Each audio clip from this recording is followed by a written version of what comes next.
વલસાડ જિલ્લાના વાપી અને સંઘ પ્રદેશ દમણ વચ્ચે ડમ્પિંગ સાઇટના કચરા અને પ્રદૂષણને લઈને મોટો રાજકીય ગરમાવો આવી ગયો છે. દમણ દીવના સાંસદ ઉમેશ પટેલે વાપી મહાનગરપાલિકાની ડમ્પિંગ સાઇટની અચાનક મુલાકાત લેતા જ વહીવટી તંત્રમાં ફફડાટ ફેલાયો છે. સાંસદે વાપીના તંત્ર પર ગંભીર આક્ષેપો કર્યા છે, તો બીજી તરફ વાપી મહાનગરપાલિકાના કમિશનરે પણ આ આક્ષેપો સામે વળતો પ્રહાર કર્યો છે. વાપી મહાનગરપાલિકાની ડમ્પિંગ સાઇટ પર દમણ દીવના સાંસદ ઉમેશ પટેલે કોઈપણ પૂર્વ સૂચના વગર અચાનક એન્ટ્રી મારી દીધી હતી. સાંસદની આ સરપ્રાઇઝ વિઝિટના કારણે વાપી મહાનગરપાલિકાના અધિકારીઓ દોડતા થઈ ગયા હતા. ડમ્પિંગ સાઇટ પર કચરાના પહાડ અને ગંદકી જોઈને સાંસદ ઉમેશ પટેલે વાપી તંત્ર સામે આક્રોશ વ્યક્ત કર્યો હતો. તેમણે ગંભીર આક્ષેપ કર્યો છે કે આ ડમ્પિંગ સાઇટના કારણે પવિત્ર દમણગંગા નદી પ્રદૂષિત થઈ રહી છે અને તેના કારણે દમણના રહીશોના સ્વાસ્થ્ય સામે મોટું જોખમ ઊભું થયું છે. એ તપાસ કરતા કરતા હું અહીંયા વાપીની ડમ્પ સાઇટ પર આવ્યો અને ત્યાં મેં એક દર્દનાક સ્થિતિ જોઈ. દર્દનાક એટલે કહી રહ્યો છું કે અહીંયા દરેક વસ્તુઓ વિખરાયેલી છે.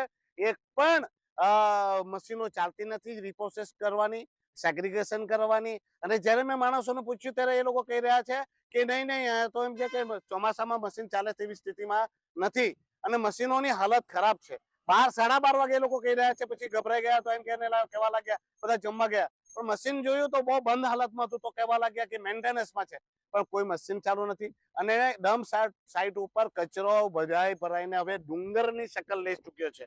માણસો બહુ ખૂબ જ દયનીય સ્થિતિમાં કામ કર્યા છે. ના એ લોકો પાસે હાથમાં હેન્ડગ્લોવ્સ છે, ના પગમાં જૂતા બૂટ છે, અને ના એ લોકોના માસ્ક પહેરવાના મળેલા છે. અરે ગાડીયા તક વગર નંબર પ્લેટની ચાલી રહી છે.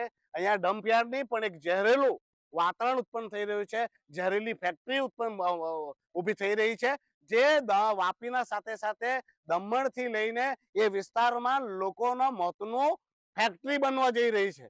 તો એમને રોકવા માટેનો આ પ્રયાસરૂપ મારી આજે વિઝિટ છે. અને મેં જીપીસીપીના ચેરમેન અને વાપી સંભાળતા યુજી પટેલને પણ કાલે સંપર્ક કર્યો હતો. એમને પણ વાત કરી છે અને 18 તારીખે સંયુક્ત ઇન્સ્પેક્શન રાખવાની વાત કરી છે, જેમાં દમણ દીવના પોલ્યુશન વિભાગના અને વલસાડના ગુજરાતના સંયુક્ત રીતે એક વિઝિટ કરે અને આ જે જાનલેવા અહીંયા પર એક જગ્યા બની રહી છે તેનો નિપટારો કરવામાં આવે અને આ સેગ્રીગેશન વગેરેનું જે કામ છે એ પ્રોપર નિયમથી ચાલે અને આ ગંધથી, આ કચરાથી દમણ દીવ તબાહ ન થાય તેની જવાબદારી રૂપે હું આજે આ ફરજ નિભાવવા માટે અહીંયા આવ્યો છું અને તાકીદ કરી રહ્યો છું કે આ 18 તારીખ સુધીમાં દરેક વસ્તુ નિયમો અનુસાર થવું જોઈએ.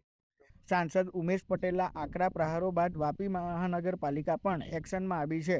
વાપી મહાનગરપાલિકાના કમિશનરે સાંસદના તમામ આક્ષેપોને સરેઆમ ભગાવી દીધા છે.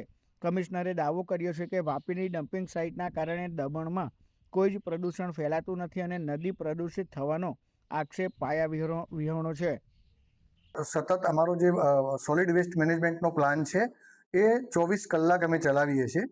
પણ હમણાં જ્યારે ભારે વરસાદ પડ્યો અને આપણા વાપીમાં લગભગ 34 ઇંચ જેટલો વરસાદ થયો છે આખા સિઝનનો, તો જ્યારે પાણી પડે છે એટલે પ્લાસ્ટિક ત્યાં કન્વેનર બેલ્ટ ઉપર આવી જવાના કારણે ઘણી વખત એ ધીમું ચાલતું હોય છે. ક્યારેક બંધ થઈ જાય તો એને પાછું થોડુંક એને સાજું કરવામાં એ રીતે થોડોક સમય લાગતો હોય છે. અને જે ગઈકાલે તમે વાત કરીએ, ગઈકાલે રાત્રે જ ત્યાં દિવાલ પડી છે, એ અમારી બાજુની જ દિવાલ પડી છે. અમારા કોઈ ડમ્પિંગનું કે કોઈ વસ્તુ ત્યાં ગઈ નથી.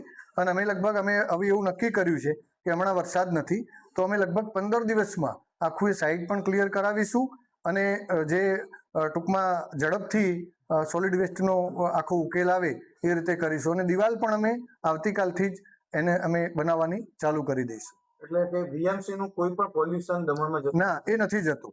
અમે અગાઉ એક જોઈન્ટ વિઝિટ પણ ત્યાં અધિકારીઓની કરાવી હતી અને અમે ઝડપથી, કારણ કે અમારા સ્કોપ ઓફ વર્કમાં જ આવે છે, એટલે અમે 15 દિવસમાં એ કામગીરી પણ પૂર્ણ કરાવીશું.